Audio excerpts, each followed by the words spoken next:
yang terdakwa telah melakukan tindak pidana sebagaimana dakwaan disampaikan, sehingga cukup aneh jika terdakwa juga membantah dakwaan subsidiar dan lebih subsidiar yang tidak menurut. Bahkan lebih aneh lagi, kemudian tiba-tiba setelah membantah dakwaan disampaikan, dakwaan subsidiar dan dakwaan subsidiar kemudian terdakwa mengatakan penerapan pasal 14 dan 15 dari Undang-Undang Nomor 1 Tahun 1946 saat ini sudah tidak relevan. Memang terdakwa menganggap pasal 14 dan 15 dari Undang-Undang Nomor 1 1946 sudah tidak relevan. Kenapa terdakwa masih membahas dan membantah satu persatu pasal tersebut? Artinya, terdakwa masih mengetahui apakah pasal 14 dan 15 dari Undang-Undang Nomor 1 1946 masih relevan dan berlaku atau tidak relevan dan tidak berlaku. Terkait dengan penerapan pasal 14 ayat 1 Undang-Undang RI Nomor 1 1946 tentang peraturan hukum pidana untuk pasal 55 ayat 1 KUHP sudah kami jelaskan dalam surat tuntutan kami sebelumnya.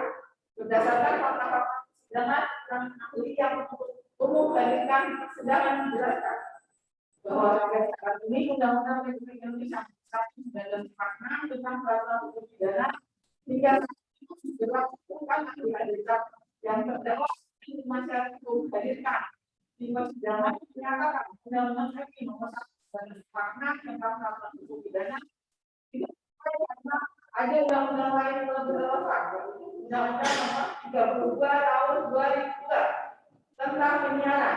Namun demikian, setelah untuk menanyakan kepada ahli terkait, apakah Undang-Undang Nomor 32 Tahun 2002 dapat mengeliminir Undang-Undang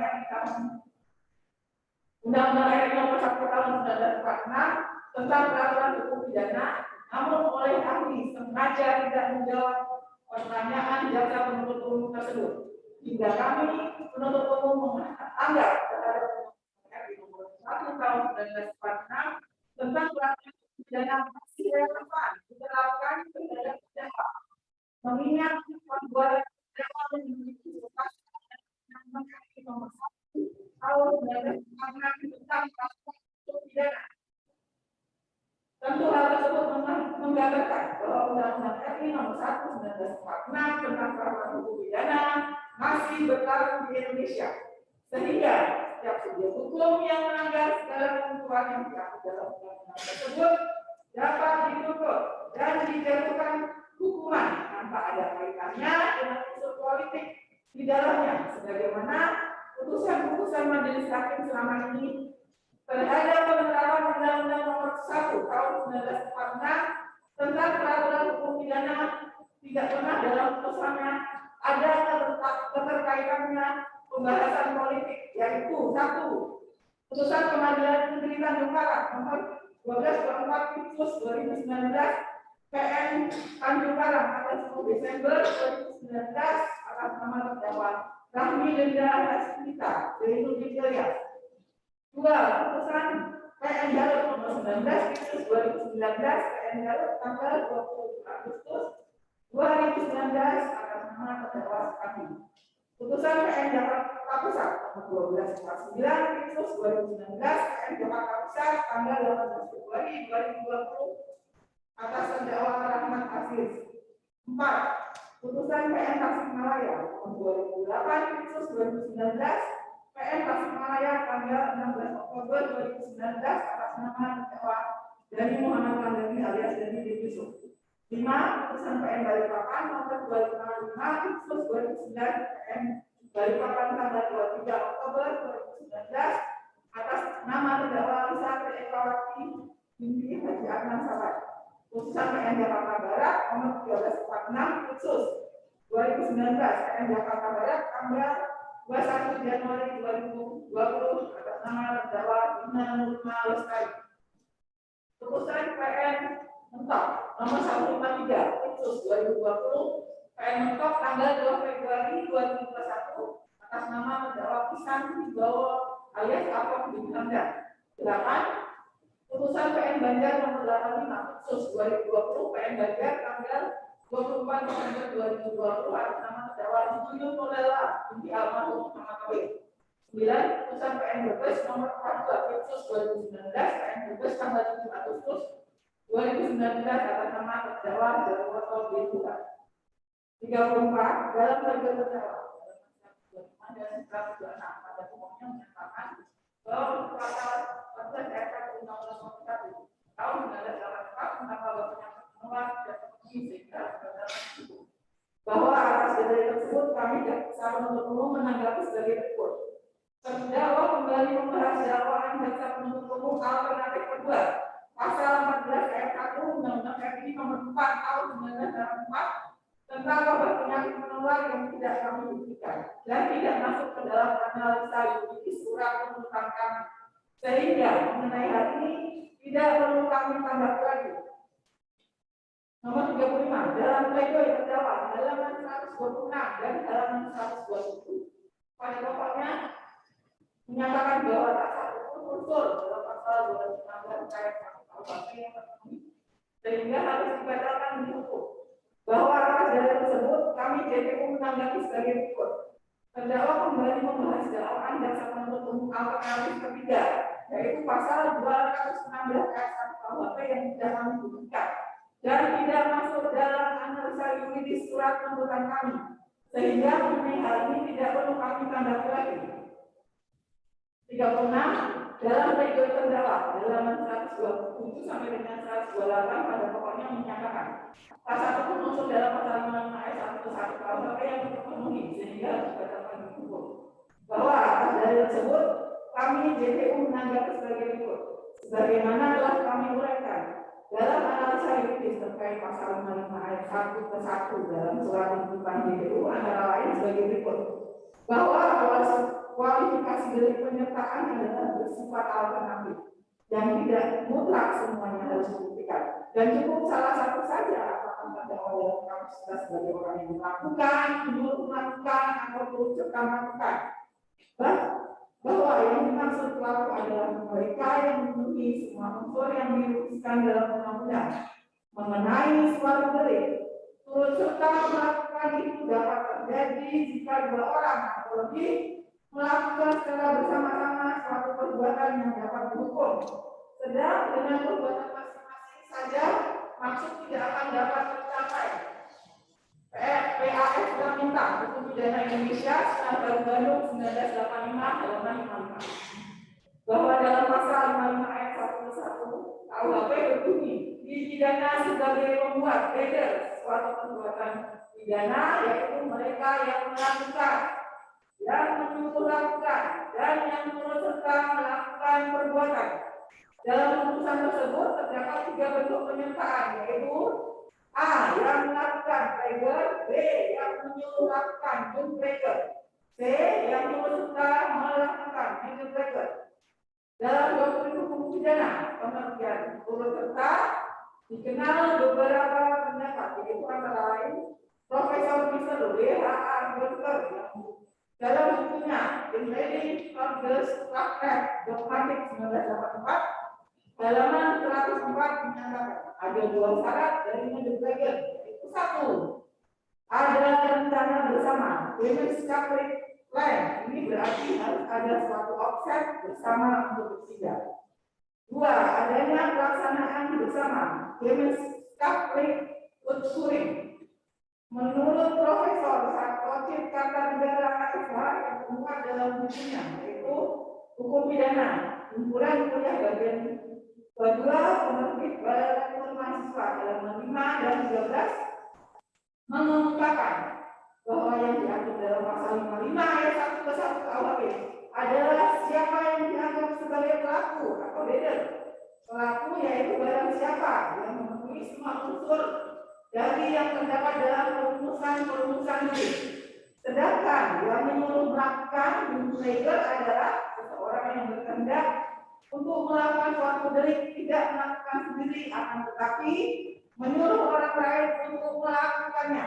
Bahwa teman-teman pasal 55 ayat 1 ke 1 KUHP pengertian pelaku atau pembuat perbuatan tidak dilakukan secara pribadi atau dilakukan sendiri, melainkan dilakukan bersama-sama dengan orang lain baik dalam kapasitas sebagai orang yang melakukan perbuatan legal, yang menyuruh melakukan non-legal dan berserta melakukan legal.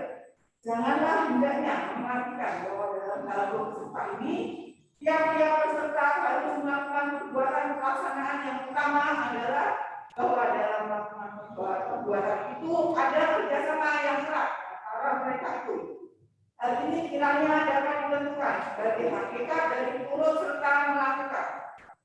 Jika turut serta melakukan ini adalah kerjasama yang erat antara mereka, maka untuk menentukan apakah ada turut serta melakukan atau tidak, kita tidak dapat melihat kepada perbuatan masing-masing peserta secara satu persatu dan berdiri sendiri, terlepas dari hubungan perbuatan peserta lain, melainkan melihat perbuatan masing-masing peserta dalam hubungan sebagai kesatuan dengan perbuatan peserta lain.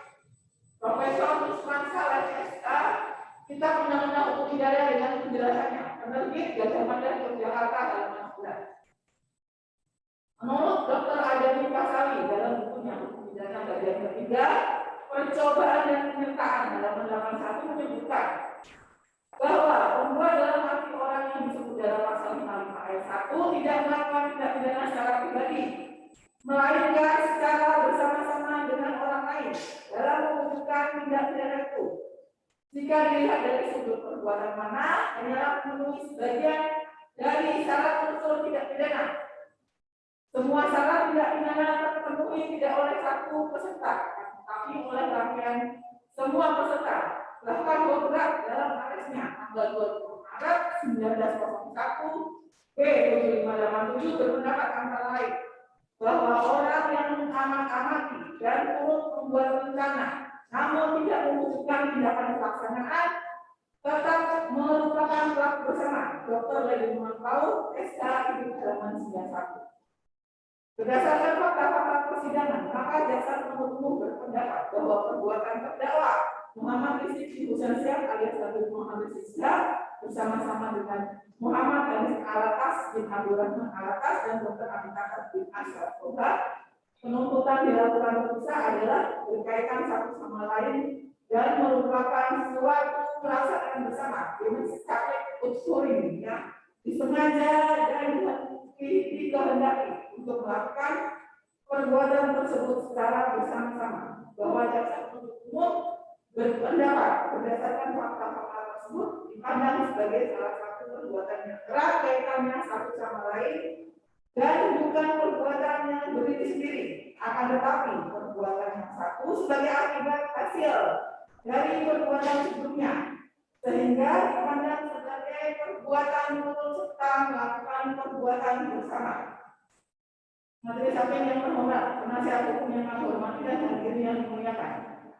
Pledoi dari penasihat hukum terdakwa Muhammad Rizky Husain Shihab 1 dalam pledoi penasihat hukum terdakwa halaman 2 dengan halaman 3 pada pokoknya menyampaikan mengenai sejarah Undang-Undang Nomor 1 1946 tentang peraturan hukum pidana yang dikaitkan dengan politik, bahwa atas dasar dari tersebut kami JPU menanggapi sebagai berikut. Oleh karena yang disajikan oleh penasihat hukum adalah sejarah yang dikait-kaitkan dengan politik, serta itu tidak berhubungan dengan fakta persidangan, maka kami tidak akan menanggapinya. Namun perlu kami jelaskan, tugas jaksa adalah melaksanakan suatu undang-undang untuk diterapkan kepada siapa saja yang menanggapnya, dan tidak bisa dikait-kaitkan dengan politik. 2. Dalam pledoi penasihat hukum terdakwa halaman 4 sampai dengan halaman 10 pada pokoknya menyampaikan mengenai cerita-cerita yang dialami oleh terdakwa yang pada intinya hampir sama dengan apa yang disampaikan oleh terdakwa dalam pledoi. Bahwa atas dari tersebut kami JPU menanggapi sebagai berikut. Karena cerita-cerita yang disampaikan oleh penasihat hukum hampir sama dengan apa yang disampaikan oleh terdakwa dalam pledoinya, serta karena itu bukan merupakan fakta persidangan perkara abu, maka kami tidak akan menanggapnya.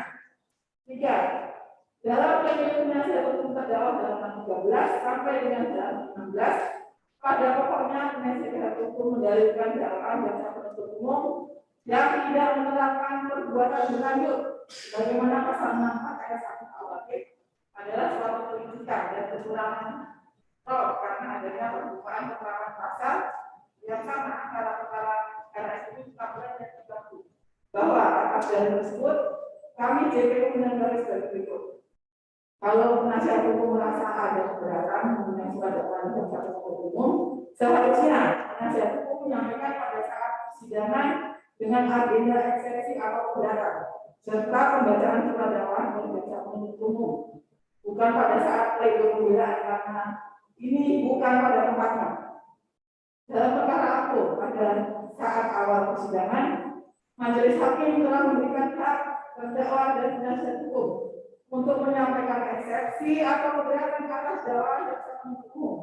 Kemudian majelis hakim juga sudah memberikan putusan sela yang pada intinya menolak eksepsi terdakwa dan penasihat hukum serta melanjutkan pemeriksaan persidangan hingga saat ini, sehingga sekarang bukanlah waktu yang tepat bagi penasihat hukum untuk memberikan keberatan atas dakwaan jaksa penuntut umum.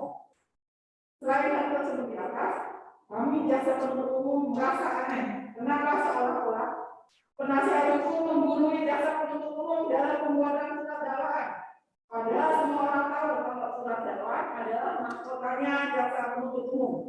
Hanya jaksa penuntut umum sajalah yang bisa membuat serta melimpahkan perkara pidana ke pengadilan melalui surat dakwaan. Mohon izin diteruskan oleh rekan kami majelis hakim.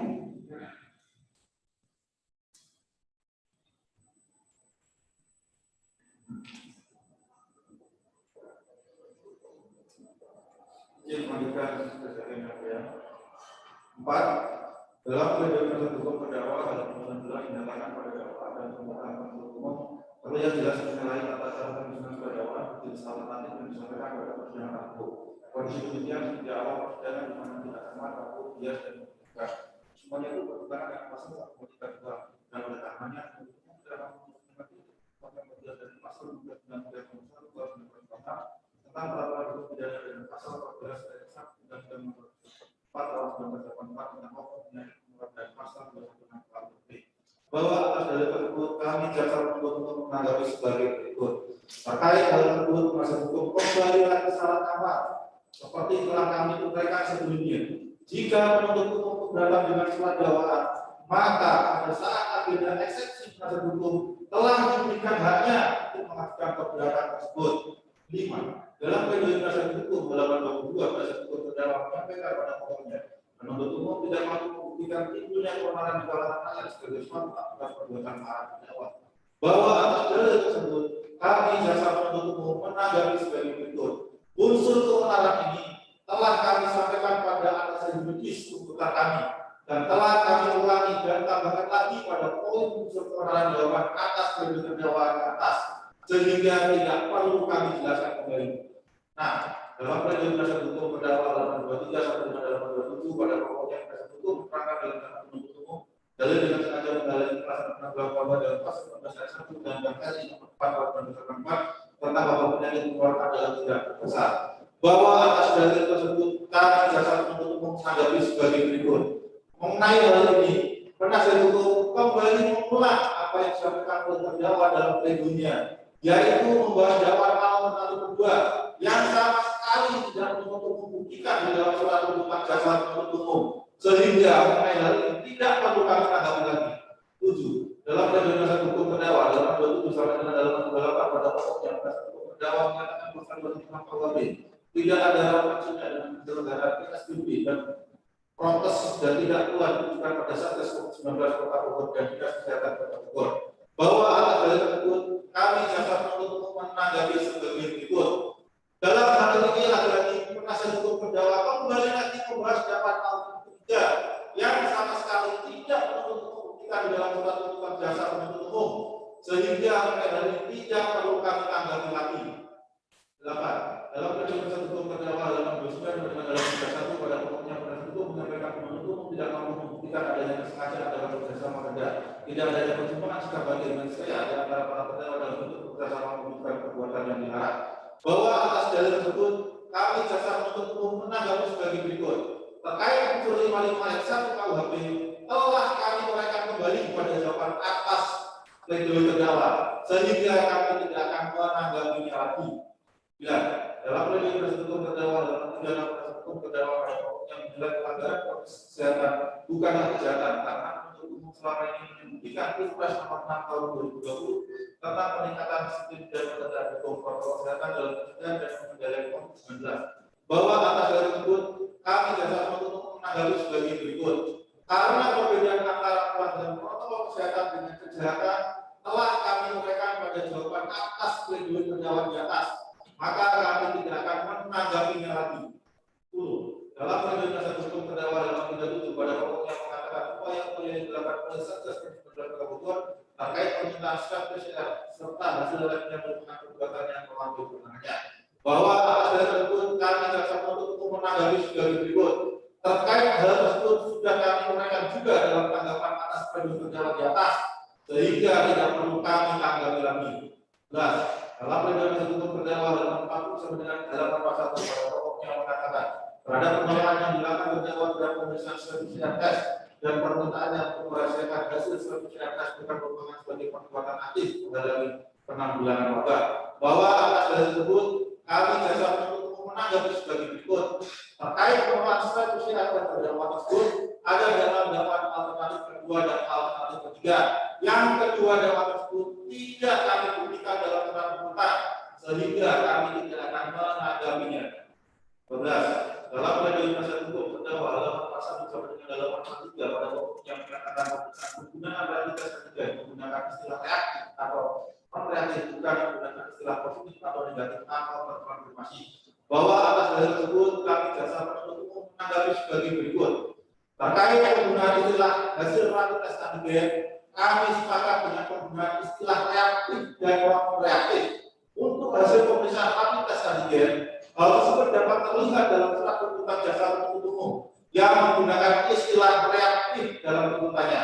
Sedangkan dalam dakwaan kami menggunakan istilah positif adalah karena pada saat itu dalam BAP saksi Dr. Karimah Maya Kartipa dan berdasarkan dalam bukti rekam medis terdakwa menggunakan istilah confirm atau terkonfirmasi, di mana berdasarkan fakta sidang Dr. Karimah Maya Kartipa menerangkan bahwa saksi menerima operan dari saksi Dr. Hadi GHB yang menjelaskan bahwa terdakwa positif COVID-19 tanpa menunjukkan atas hasil pemeriksaan rapid test antigen. 13. Dalam pledoi penasihat hukum terdakwa halaman 43 sampai dengan halaman 45 pada pokoknya menyampaikan terhadap inisiasi pelaksanaan swab PCR oleh tim medis versi termasuk perbuatan pidana, bahwa atas hal tersebut kami jasa penuntut umum menanggapi sebagai berikut. Cukup aneh jika tersebut terdakwa menyampaikan bahwa terhadap inisiasi pelaksanaan swab PCR oleh tim medis versi bukan termasuk perbuatan pidana, karena dalam tuntutan kami tidak ada sedikit pun menjelaskan bahwa inisiasi pelaksanaan swab PCR oleh tim medis versi termasuk perbuatan pidana, sehingga hal ini tidak akan kami tanggapi lagi. Dalam pledoi tertentu halaman 46 sampai dengan 19 merupakan fakta persidangan, sehingga kami tidak akan menanggapinya. 15. Dalam pledoi tertentu halaman 19 sampai dengan halaman 111 menceritakan kronologis kejadian, sehingga kami tidak akan menanggapinya. 16. Dalam pledoi tertentu halaman 114 sampai dengan halaman 118 pada pokoknya menyampaikan bahwa secara muka umum sudah ada penggantinya, yaitu tindak pidana yang dimuat dalam Undang-Undang 32 tahun 2002 tentang penyiaran. Persoalan hukum sekarang, apakah pasal 14 dan pasal 15 itu masih relevan untuk diterapkan pada era sekarang setelah adanya amandemen Undang-Undang Dasar Negara Republik Indonesia tahun 1945? Bahwa atas dalil tersebut kami jasa penuntut umum menanggapi sebagai berikut. Dalam penjelasan pasal 14 ayat 1 dan ayat 2 serta pasal 15 Undang-Undang Nomor 1 tahun 1946 tentang peraturan hukum pidana, tidak ada sedikit pun klausul yang mengatakan bahwa barang siapa tersebut secara khusus adalah insan penyiaran. Demikian juga bila ditelisik secara cermat ketentuan tersebut tidak sedikit pun menjelaskan bahwa pasal 14 ayat 1 dan ayat 2 serta pasal 15 Undang-Undang Nomor 1 tahun 1946 tentang peraturan hukum pidana dilakukan dengan alat media penyiaran. Berdasarkan keterangan ahli sosiologi hukum Dr. Trubus Rahadiansyah menjelaskan bahwa menyiarkan berita bohong atau bentukan bohong di mana sebagai tindakan komunikasi suatu individu atau kelompok dalam interaksi sosial yang menyampaikan suatu peristiwa yang tidak sesuai dengan realitas sosial atau tidak sesuai dengan fakta-fakta sosial yang mengandung ketidakbenaran, kepalsuan, manipulasi fakta, atau rekayasa dengan motif, maksud dan tujuan tertentu. Berita bohong diartikan sebagai berita bersifat menyesatkan yang mengandung kepalsuan, ketidakbenaran, manipulasi fakta, atau rekayasa yang menjurus pada pencemaran nama baik, fitnah, ujaran kebencian, provokasi, adu domba, atau hal-hal bersifat sensitif yang merasa perilaku emosional individu atau kelompok pelaku, baik individu atau kelompok yang menyampaikan berita bohong memiliki korelasi dengan kedudukan, status, peran di masyarakat atau institusi. Bila pelaku mempunyai jabatan dan kedudukan yang tinggi di masyarakat atau institusi, apalagi memiliki massa pendukung yang lebih besar, maka akan dengan mudah kita untuk menyebar di masyarakat karena langsung dipercaya informasinya oleh warga masyarakat. Jika berita bohong yang disampaikan mengandung isu-isu sensitif atau bernuansa sara, maka sudah dapat dipastikan respon dan reaksi negatif masyarakat menyebar sangat cepat. Penyampaian berita bohong atau berita bohong itu biasanya dilakukan secara sengaja oleh individu atau kelompok tertentu untuk mempengaruhi sikap dan perilaku masyarakat terhadap peristiwa tertentu, sehingga bila berita bohong itu mengandung fitnah, pencemaran nama baik, ujaran kebencian, provokasi, adu domba, maka perilaku individu atau kelompok masyarakat menjadi cenderung berpotensi anarkis. Dari keterangan hal tersebut, secara gamblang dapat dimengerti bahwa kata menyiarkan berita atau pemberitahuan bukanlah dikhususkan hanya untuk insan penyiaran yang menggunakan media penyiaran. Kata kunci dari penyiaran adalah tindakan komunikasi suatu individu atau kelompok dalam interaksi sosial yang menyampaikan suatu peristiwa. Bahwa Undang-Undang Nomor 1 Tahun 2046 tentang peraturan hukum pidana adalah merupakan bagian daripada hukum Kitab Undang-Undang Hukum Pidana atau KUHP, sehingga beberapa undang-undang tersebut tidak dapat dipisahkan dan menjadi satu kesatuan dengan KUHP. Bahwa dalam praktek peradilan sebagaimana tertuang dalam putusan Pengadilan Negeri Baja Nomor 85/Sus/2020 PN-BJF tanggal yang ditetapkan dalam sidang terbuka untuk tanggal 24 November 2020 dalam pertimbangannya halaman 23 mengatakan, menurut pendapat Egi apabila seorang menyiarkan suatu berita bohong menimbulkan kegaduhan, maka pelaku dapat dijerat dengan pasal 14 Undang-Undang 1 46. Dalam pertimbangan dalam 23 pasal tersebut juga dinyatakan sebagai berikut. Ada 3 alasan mengapa pasal 14 dan pasal 15 Undang-Undang Nomor 1 Tahun 2046 masih berlaku. 1. Tidak adanya satupun peraturan undang-undang yang mencabut maupun mengganti pasal 14 dan pasal 15 Undang-Undang Nomor 1 Tahun 1946. 2. Dengan menggunakan penafsiran kontradiktif terhadap pasal 2 Undang-Undang 73 dari 58, pemerintah telah mengakui pasal 16 Undang-Undang Nomor 1 Tahun 1946 sah dan berlaku apabila tidak dicabut. Menurut Kansil, penafsiran kontradiktif ialah suatu cara menafsirkan undang-undang yang didasarkan pada perlawanan pengertian antara soal yang diadami dan soal yang diatur dalam suatu pasal. Kansil 1984. Lebih lanjut, dengan menggunakan penafsiran sistematis bahwa terhadap peraturan lain yang tidak dicabut tentu masih berlaku dan memiliki kekuatan hukum mengikat, termasuk pasal 14 dan pasal 15 Undang-Undang Nomor 1 Tahun 1946. 3. Pasal 1 Undang-Undang 7358 telah tegas menyatakan bahwa Undang-Undang Nomor 1 Tahun 1946 Republik Indonesia tentang peraturan hukum pidana dinyatakan berlaku untuk seluruh wilayah Republik Indonesia berdasarkan hal tersebut di atas dengan keadaan apapun secara konteks. Pasal 14 ayat 1 dan ayat 2 serta pasal 15 Undang-Undang Nomor 1 Tahun 1946 tentang peraturan hukum pidana masih relevan untuk diterapkan dalam masa ini, tergantung fakta-fakta perbuatan yang dilakukan oleh pelaku. Bahwa sampai saat ini dalam praktek peradilan masih tetap menerapkan pasal 14 ayat 1 dan ayat 2 serta pasal 15 Undang-Undang Nomor 1 Tahun 1946 tentang peraturan hukum pidana. Hal ini terlihat dengan banyak putusan pengadilan yang menerapkan ketentuan tersebut, antara lain sebagai berikut. Putusan Rakyat Tanjung Karang Nomor 1224 tanggal 10 Desember 2019 terdakwa Rahmi Denda Das Kita Zainuddin Ilyas 2. Putusan PN Garut nomor 19 tanggal 27 Agustus 2019 terdakwa Sukandi. 3. Putusan PN Jakarta Pusat nomor 1249 tanggal 18 Februari 2020 terdakwa Rahman Aziz. 4. Putusan PN Tasikmalaya nomor 208 tanggal 16 Oktober 2019 terdakwa dari Muhammad Ramdhani alias Dani bin Yusuf. 5. Putusan PN Balikpapan nomor 255 tanggal 23 Oktober 2019 terdakwa Satri Ekawati. 6. Putusan PN Jakarta Barat nomor 1346 tanggal 21 Januari 2020 terdakwa Dian Nurma Lestari. 7. Putusan PN Lembang nomor 153 tanggal 2 Februari 2021 terdakwa Isak Trigowa. 8. Putusan PN Banjar nomor 85 tanggal 24 November 2020 terdakwa Yuyun Nurlela. 9. Putusan PN Brebes nomor 42 tanggal 7 Agustus 2019 terdakwa Jarwoto. 11. Dalam pledoi penuntut umum halaman 118 sampai dengan halaman 136 pada pokoknya membahas mengenai tidak terpenuhi unsur pasal 14 ayat 1 Undang-Undang Nomor 1 Tahun 1946 tentang peraturan hukum pidana. Bahwa atas dalil tersebut kami jaksa penuntut umum menanggapi sebagai berikut. Mengenai unsur pasal 14 ayat 1 Undang-Undang Nomor 1 Tahun 1946 tentang peraturan hukum pidana sudah kami uraikan dan buktikan dalam surat tuntutan kami.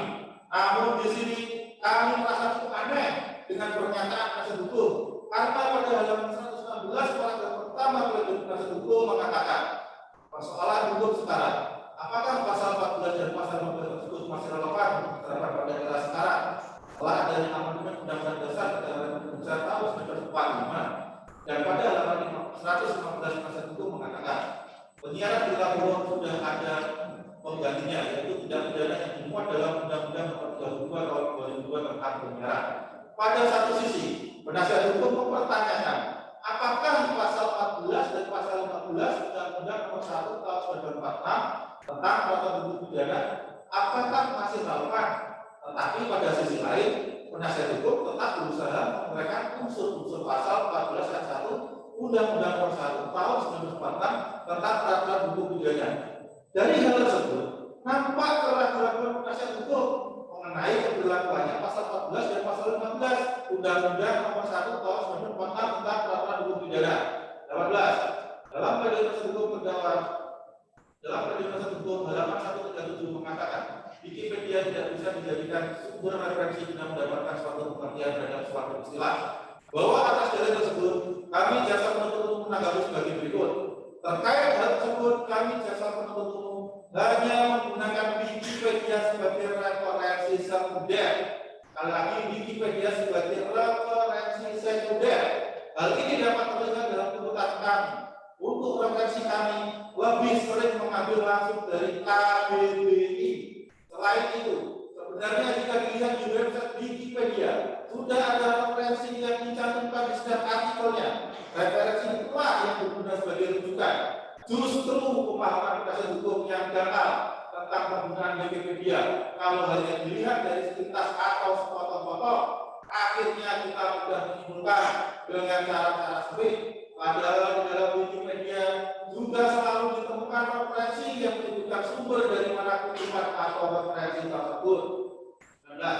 Dalam pledoi penasihat hukum terdakwa halaman 141 pada pokoknya mengatakan penuntut telah melakukan rekayasa dan manipulasi fakta persidangan dengan memasukkan berita acara pemeriksaan saksi pada fakta persidangan dalam tuntutan. Bahwa atas dalil tersebut kami jaksa penuntut umum menanggapi sebagai berikut.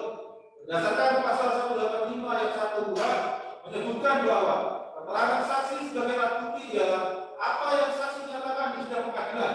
Ketika saksi menyatakan di persidangan bahwa keterangan dalam BAP adalah benar dan tidak akan mencabut dan membuatnya serta membenarkan adalah merupakan fakta persidangan.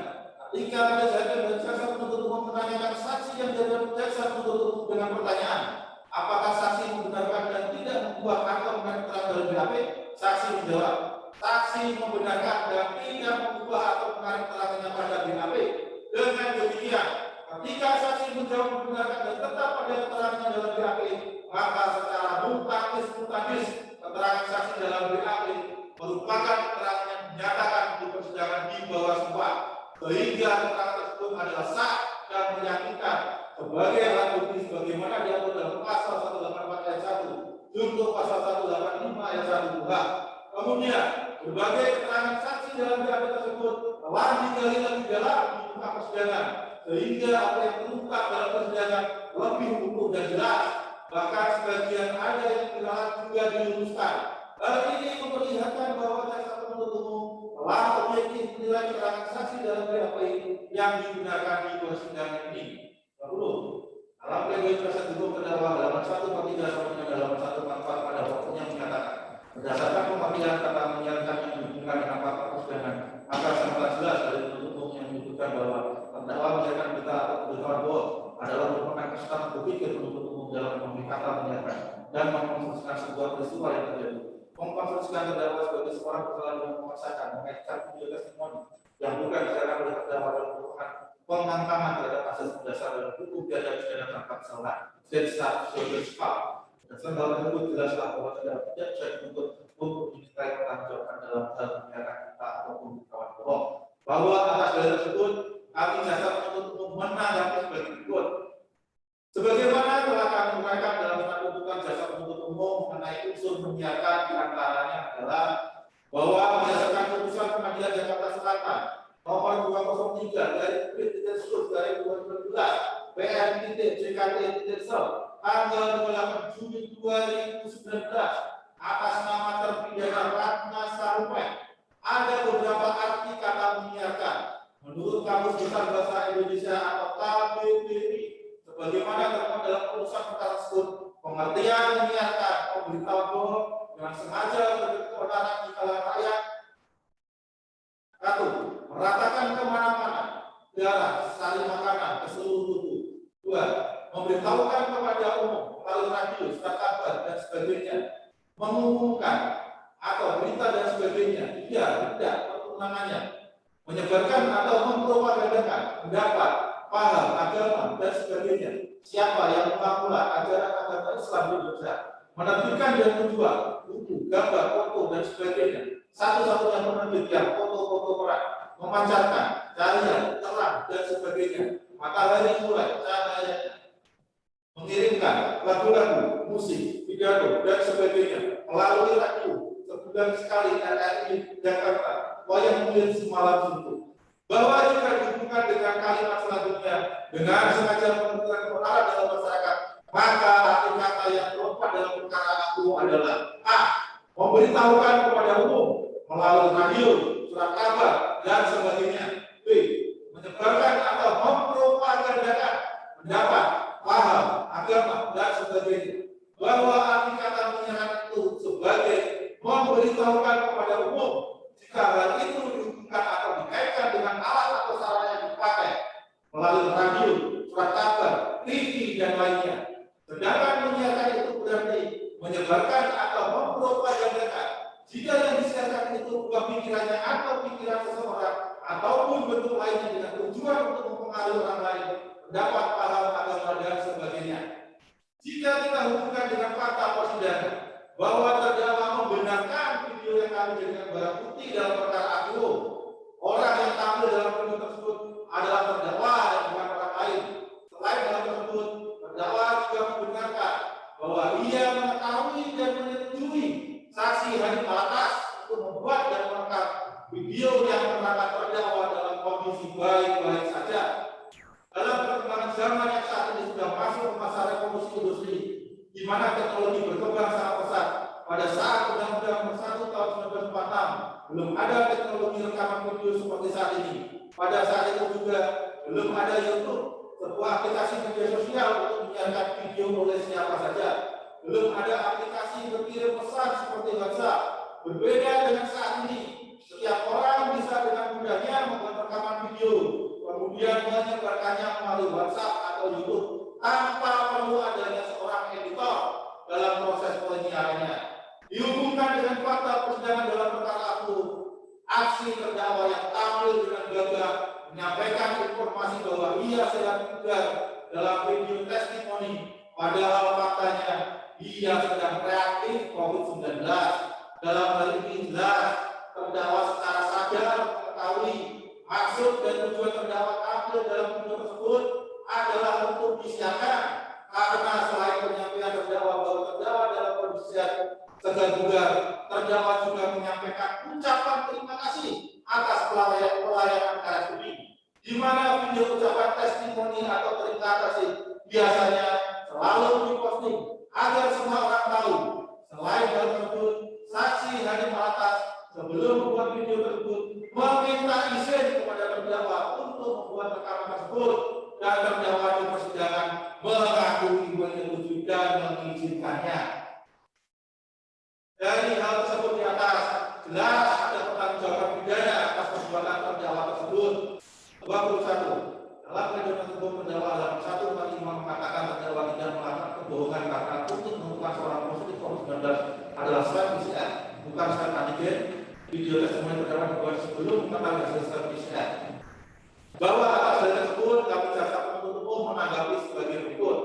Berdasarkan fakta persidangan bahwa memang benar pada saat terdakwa membuat video testimoni tersebut hasil swab PCR terdakwa belum keluar, tetapi faktanya sebelum terdakwa masuk ke rumah sakit UI, terdakwa telah terlebih dahulu dilakukan pemeriksaan rapid tes antigen oleh saksi Dr. Hadiki Habib dan hasilnya adalah reaktif, sehingga saksi Dr. Hadiki Habib menyarankan agar terdakwa dirawat di rumah sakit, dan hasil reaktif tersebut juga telah disampaikan oleh saksi Dr. Hadiki Habib kepada terdakwa.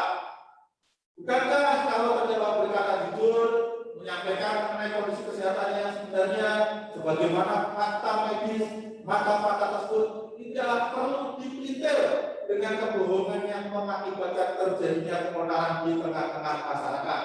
Sebaiknya kalau berkata jujur, seharusnya terdakwa akan menyampaikan dalam videonya adalah sebagai berikut, bahwa saat ini benar terdakwa sedang di RSUD, alhamdulillah dalam keadaan baik, namun berdasarkan hasil pemeriksaan rapid tes antigen terhadap diri terdakwa, hasilnya reaktif COVID-19, sehingga terdakwa mendapat perawatan dan isolasi dulu di RSUD.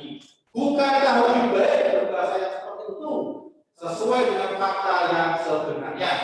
22. Dalam peradilan tersebut terdakwa dalam kesempatan sama dengan dalam 150 pada pokoknya mengatakan mengenai demonstrasi bukan akibat video terdakwa atau demonstrasi mahasiswa sebobor dan FRPB bukanlah keonaran banyaknya karena menganggap akibat video terdakwa.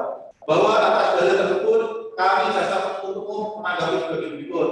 Mengenai hal tersebut telah kami uraikan dalam surat tuntutan dan telah kami uraikan serta tambahkan kembali dalam tanggapan atas pledoi terdakwa di atas, sehingga kami tidak akan menanggapinya lagi.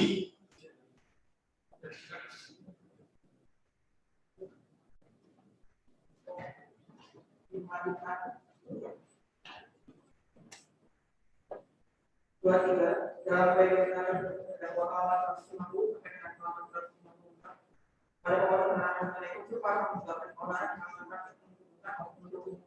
Bagaimana dimaksud dalam pasal 14 ayat 1 Undang-Undang 1 tentang peraturan pembinaan tidak berhenti. Bahwa atas dalil tersebut kami jaksa penuntut umum menanggapi sebagai berikut. JPU dalam membuktikan dalilnya telah melalui tahapan untuk membuat terang suatu peristiwa, hingga terhadap terdakwa yang dilakukan dengan dakwaan pembinaan terhadap kemudian di depan persidangan sesuai hukum acara yang berlaku, hingga diperoleh suatu keyakinan terhadap perbuatan terdakwa memenuhi ketentuan pasal 14 ayat 1 Undang-Undang 1 Tahun 1946 tentang peraturan hukum pidana. JPU menganggap pledoi terdakwa tersebut adalah merupakan suatu pelajaran, karena bagaimana mungkin orang melakukan kesalahan menunda yang mengambil kesalahan tersebut menjadi hakim yang berhormat terhadap yang menghadiri yang menunda. Selanjutnya dalam persyaratan tuntutan kami kembali mungkin tidak membacakan karena sudah dibacakan pada surat tuntutan sebelumnya mengenai administrasi didik kami tentang unsur barang siapa, unsur dalam menyiarkan berita pengetahuan umum, kemudian azani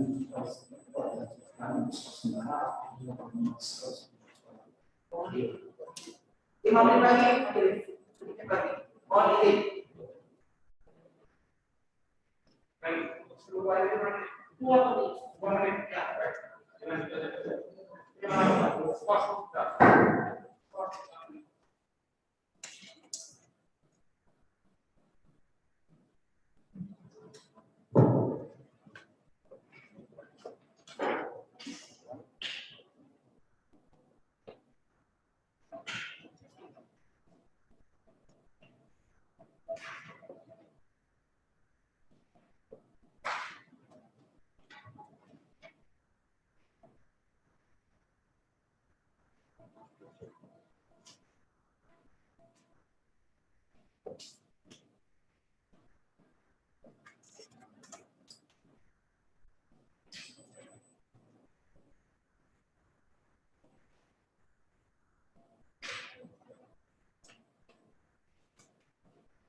Unsur yang menerbitkan olahan pengalaman masyarakat.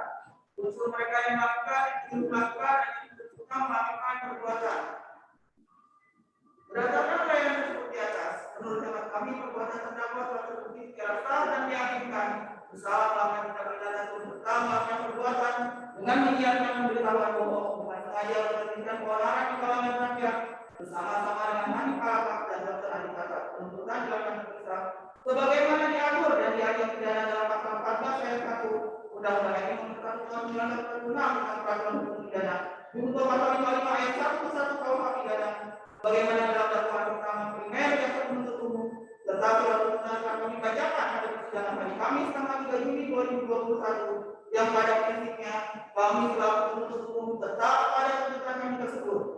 Demikianlah hari ini kami bacakan terhadap pledoi terdakwa dan penasihat hukum terdakwa.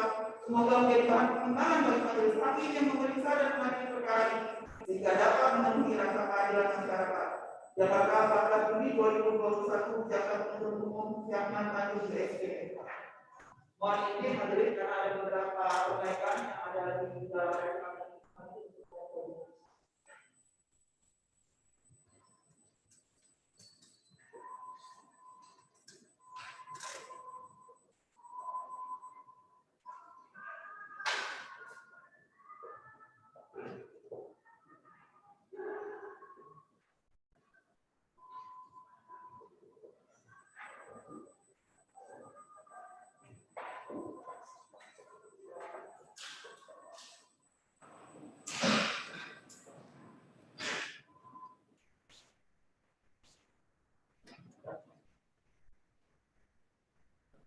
Baiknya, jadi tinggal dua lagi ya. Dan harus dulu untuk mekanisme tersebut ya. Bagi kamu ya.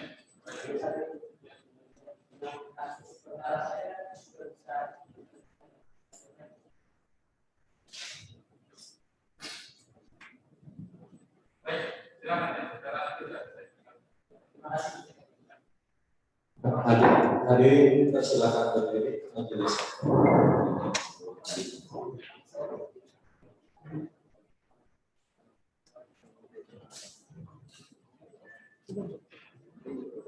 Hadirin dipersilakan duduk kembali. Terima kasih.